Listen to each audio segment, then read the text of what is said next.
Have you believed the lie that you're not creative and lots of that other stuff around creativity that you've just let seep in over the years? Okay, we're going to try and unpack some of those today.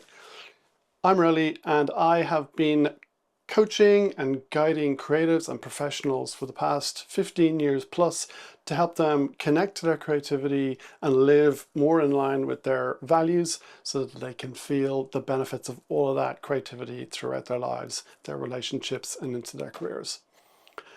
I think it's really important at the moment because with the absolute explosion of AI and all the things that we can see it's taking over and doing, people worried about their jobs, and worried about all the things that are going to be done by AI in the future, and is there going to be any jobs left?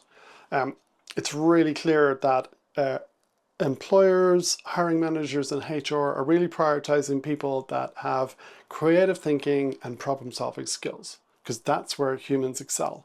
And that's where AI really struggles. So by putting all of these things together in your head, you're going to be more employable and more fulfilled moving forward. Okay, so first off, you are not creative.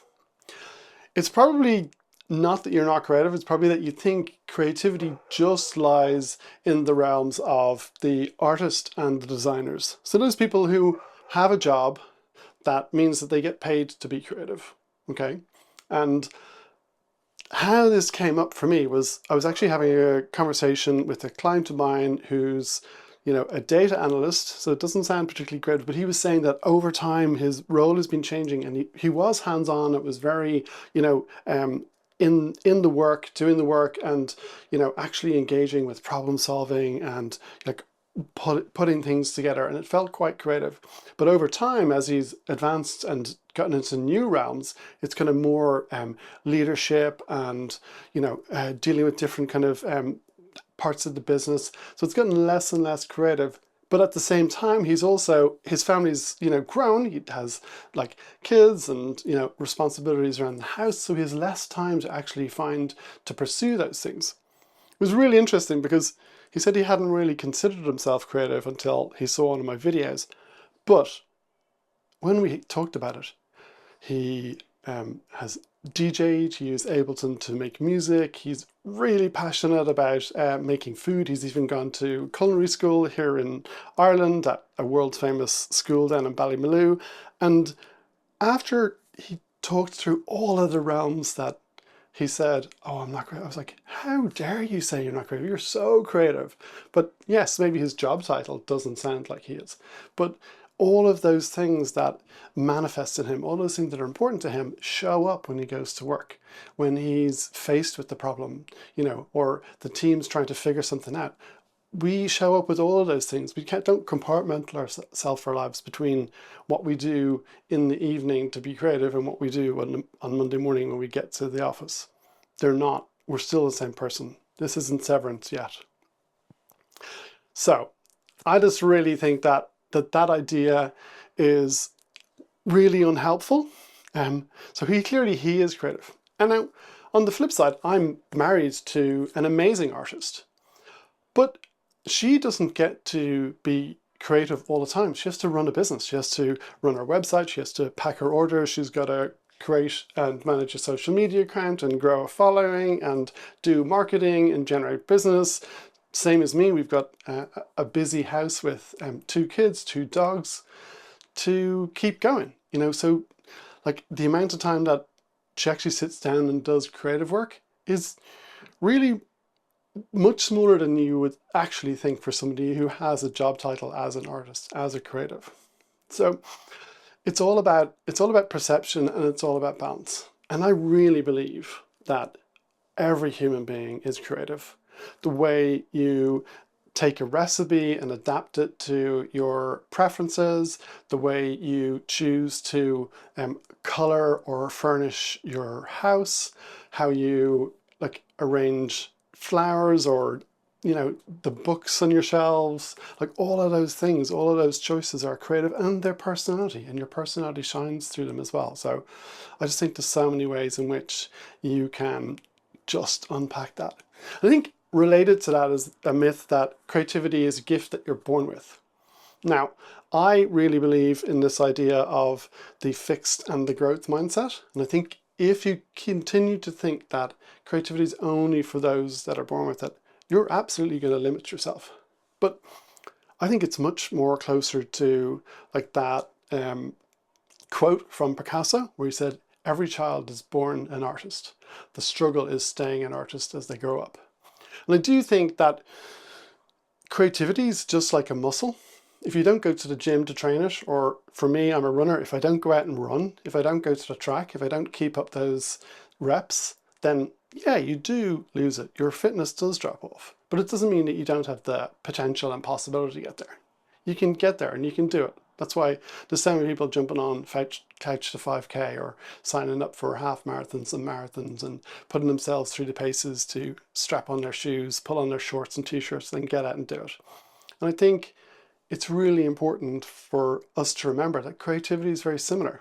If you can find 15 minutes to sit down with a sketchbook or your pen and paper and start writing, pick up your camera, pick up your paintbrush, whatever it is your kind of creative vision is, start doing it. Do a little bit of it. Just get into it. There are plenty of tutorials on how to do something in small amounts of time. And I think that you will find yourself being more fulfilled, and with a little bit of time, you're going to have a sketchbook full of ideas and doodles and things that you can pull on. Or you're going to have sat down at the piano and have written a whole bunch of sketches that then you can turn into something later. So put that time in there and go after it. And I think related to that is the idea that, you know, we need special conditions or like this real serious focus for creativity to thrive. So like the artist would be, you know, in her studio and away from the world, you know, maybe on a retreat to go and pursue it. That's not a reality that's available for everybody. And just grabbing small amounts of time and making them happen, you know, is really important. And I think another angle on this is just that idea that actually there's so many ways to be creative, and all of them weave and connect together, you know, as we expand and think of these new ideas. So reading good books, going to see musicians play live, visiting art galleries and taking in art you're not either used to seeing or, you know, outside of the realms of what you are into, like watching the back catalogue of amazing film directors, watching movies in other languages with other cultural references, maybe reading the subtitles. There's so many ways in which we can spark and fire our creative, those neurons, those interconnections, and start to get us processing and thinking. So even if you can't always find the time or the energy for like a focused creativity, to be able to find it across different realms and different spaces, I think is an amazing way to start connecting in those. And you could do a little bit of each, you know, as well as making space for, you know, the piece that lights you up as well, because I think that's important too. Don't forget that. One last one I'm going to cover is just this idea that you need complete freedom to be able to pursue this. And I think it comes back to that piece that, you know, it's just about finding this one thing.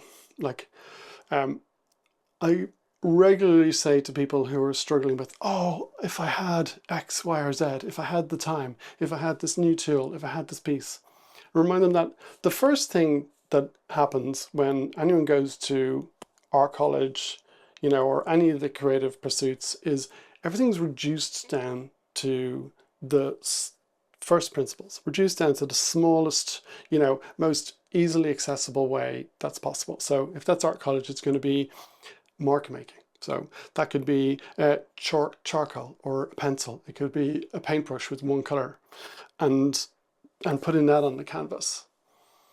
So by reducing down the number of options, you then have to get creative. You have to get innovative. In the same way, I'm really stalled when I sit down in front of Ableton or Logic, which are massive music producing softwares which have an incredible amount of ways of making sound, from sample banks that are in there, from virtual instruments that you can play, also being able to plug in all your own live instruments into them and start recording, and then an entire world of sound mangling special effects. So what I've been doing, I have a prop here. I've been working with individual hardware pieces of kit that do one thing. This is a synth from Electron that has 4 voices. And you've got to get innovative and creative to get the sounds out of it that you are hearing in your head. It's a brilliant tool, but you've got to get in there and you've got to engage with what it does. You've got to learn it and you've got to focus. So when I'm getting overwhelmed with options, just focusing on one thing, and sometimes I just bring this and sit on the couch with a pair of headphones and program it, or any of the other boxes that I have. But I've also found myself trying to plug them all in and get too many things, and then I get overwhelmed, and then I have to move back to just simplifying it. So if you need to simplify it, it's a great way to start, and it's a great way to go back to first principles and keep it simple. And it also connects into this idea that we build up, you start with an area where you can get in and you can get successful. And then when you've got this layer of success, you can add in new things. Because one thing I struggled with for the longest time was finishing pieces of work. And I think I possibly went into that overwhelming decision paralysis of having too many options. So by being able to pare it back to something simple, I think it's going to be really helpful. Anyway, I'd love to hear in the comments where you have been struggling, but also the things that you've been doing, the things that have been working, the things that are lighting you up, and what you're working on. Hey, great to have you here. Thanks for joining along. Like, subscribe, comment, all that stuff. I'd love to hear more from you. And if you'd want to find out more from me, you can sign up for my mailing list down in the description. Okay, until next time. See ya. Bye.